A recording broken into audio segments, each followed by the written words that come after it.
ہم آذربائیجان گئے، یہ ریاستیں جو روس سے جدا ہوئی ہیں وہاں گئے اور جا کر ان کی مساجد میں قرآن کریم کے ترجمے دیکھ کے، اگرچہ نہیں پڑھ سکتے تھے، خوشی ہوئی، اور امام مسجد کے تھے جو بھی تھے ان سے پوچھا یہ کس زبان میں، ان کا ہماری لوکل لینگویج میں ترجمہ ہے، تو ہم نے کہا یہ کس نے کیا ہے؟ انہوں نے کہا معلوم نہیں کس نے کیا ہے لیکن چھپا ہوا پہنچا ہے۔ ہمیں ایسی بدگمانی ہوئی کہ کسی اور گمراہ نے تو نہیں اس میں کیا۔ ہم نے کہا سورہ آل عمران کی آیت ذرا کھولیے، اس میں کیا لکھا ہے، اس کا ترجمہ کیا کیا ہے؟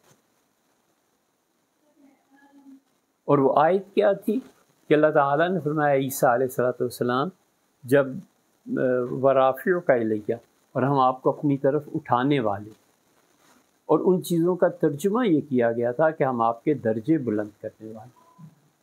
قادیانیوں نے جو ترجمہ کیا ہے اور جو انہیں پیغام دیا ہے وہ یہی کہ عیسیٰ علیہ السلام تو انتقال کر گئے، اب جس مسیح نے آنا تھا وہ غلام احمد قادیانی۔